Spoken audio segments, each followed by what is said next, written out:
हर व्यक्ति अपने जीवन में एक ही चीज खोज रहा है, शांति। धन, पद, रिश्ते, यात्रा, साधना, इन सब के पीछे भी यही एक पुकार होती है कि कुछ ऐसा मिले जहां भीतर का तूफान थम जाए। पर शांति आती कहां से है? इस भाग में श्री कृष्ण बताते हैं कि जब बुद्धि भ्रम में स्थिर हो जाती है, जब सुख दुख समान हो जाते हैं और जब मन भीतर स्थित हो जाता है, तब जन्म लेती है वह शाश्वत शांति जो ना बाहर से आती है ना बाहर से जाती है। यहाँ से शुरू होती है आनंद की स्थिति की अनुभूति, जो न किसी विषय पर टिकी है न किसी घटना पर।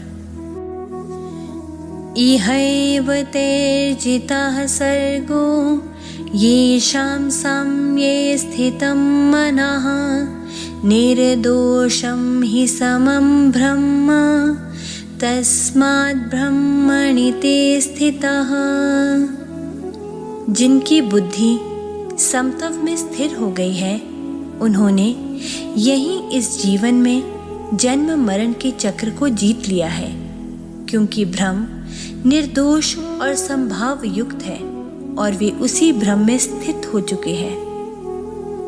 श्री कृष्ण कहते हैं, जिसकी दृष्टि में भेद नहीं है, जो हर प्राणी में एक ही आत्मा को देखता है, उसने संसार के भ्रम को यही जीत लिया है।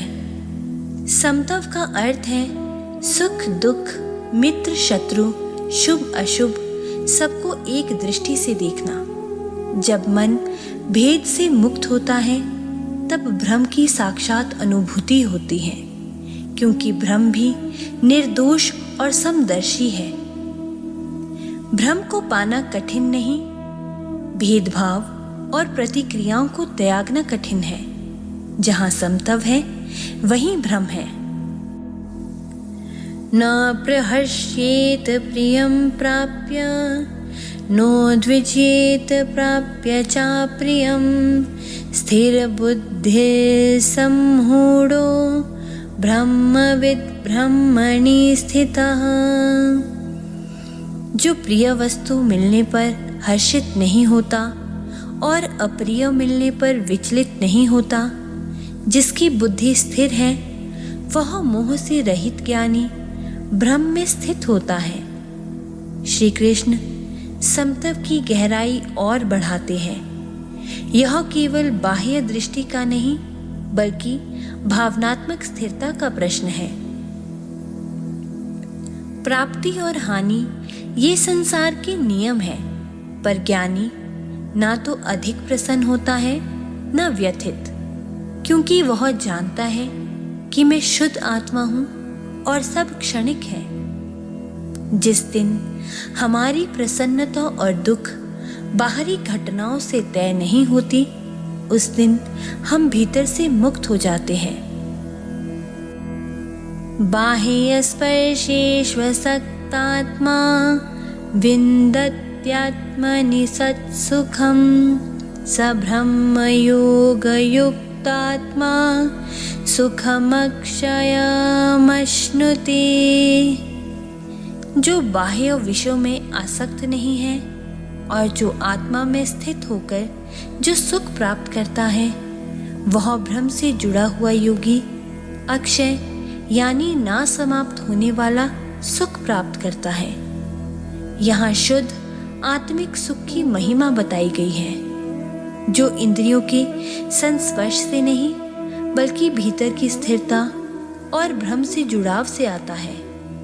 बाहरी सुख क्षणिक है, परिवर्तनशील है, पर आत्मा में स्थित होकर जो आनंद आता है, वह अविनाशी है। यह वही सुख है जिसे योगी तृप्ति कहते हैं, जहाँ कोई चाह शेष नहीं रहती। जो आनंद बाहर खोजते हैं वे थक जाते हैं, लेकिन जो भीतर उतरते हैं वे मुक्त हो जाते हैं। ये ही संस्पर्शजा भोगा दुःखयोनया एव ते आद्यन्तवन्तः कौन्तेय न तेषु रमते बुधा। जो सुख इंद्रियों के संस्पर्श से उत्पन्न होते हैं वह वास्तव में दुख के ही कारण है। हे कौन्तेय, क्योंकि उनका आरंभ और अंत होता है, इसलिए उनमें बुद्धिमान व्यक्ति आसक्ति नहीं रखता। भगवान यहाँ बताते हैं कि इंद्रिय जन्य सुख क्षणिक है और उनके पीछे दुख छिपा होता है। भोग की प्रकृति यही है, वह प्रारंभ में आकर्षक लगता है पर अंत में अस्वस्थ मन, अपूर्णता और आसक्ति छोड़ जाता है। ज्ञानी जानता है कि जो सुख आरंभ और अंत वाला है वह शाश्वत नहीं हो सकता। वह सुख जो तुम्हें और भी अधिक चाह में डाल दे वह सुख नहीं, अग्नि है। सच्चा सुख वह है जो चाह को शांत कर दे। शक्नोति हैव यः सोढुं प्राक्शरीर विमोक्षणात् काम क्रोधोद्भवं वेगं स युक्तः स सुखी नरः। जो इस जीवन में शरीर के रहते ही काम और क्रोध के उत्पन्न वेग को सहन कर सकता है वही व्यक्ति योगी है और वही सच्चा सुखी है। यह श्लोक इंद्रियों के नियंत्रण की बात नहीं कर रहा, बल्कि वासनाओं की गहराई में उठते हुए वेग को सहन करने की शक्ति की बात कर रहा है। कामना जब पूरी ना हो तो क्रोध बनती है। इन दोनों का वेग इतना प्रबल होता है कि वह विवेक को क्षण में बहा ले जाता है। पर जो व्यक्ति इस आंतरिक विस्फोट को देख सकता है, सह सकता है और साक्षी बन सकता है, वही स्थिर योगी है। वह वीर नहीं जो युद्ध जीत ले, वह वीर है जो अपनी वासनाओं के तूफान को शांत बैठकर देख सके।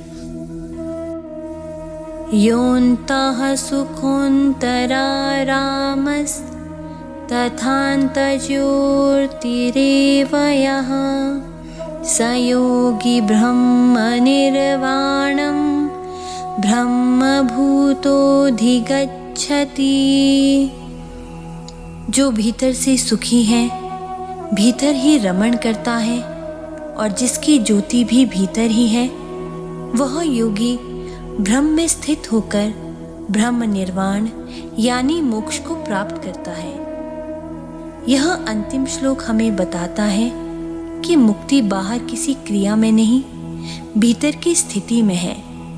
जो व्यक्ति बाह्य सुखों का दास नहीं बल्कि आत्मा का रसिक बन गया, वह ब्रह्मभूत है। भीतर आनंद, भीतर ध्यान, भीतर प्रकाश, ऐसी स्थिति ही निर्वाण कहलाती है। भीतर जब दीपक जलता है तब बाहर कुछ भी अंधेरा नहीं लगता।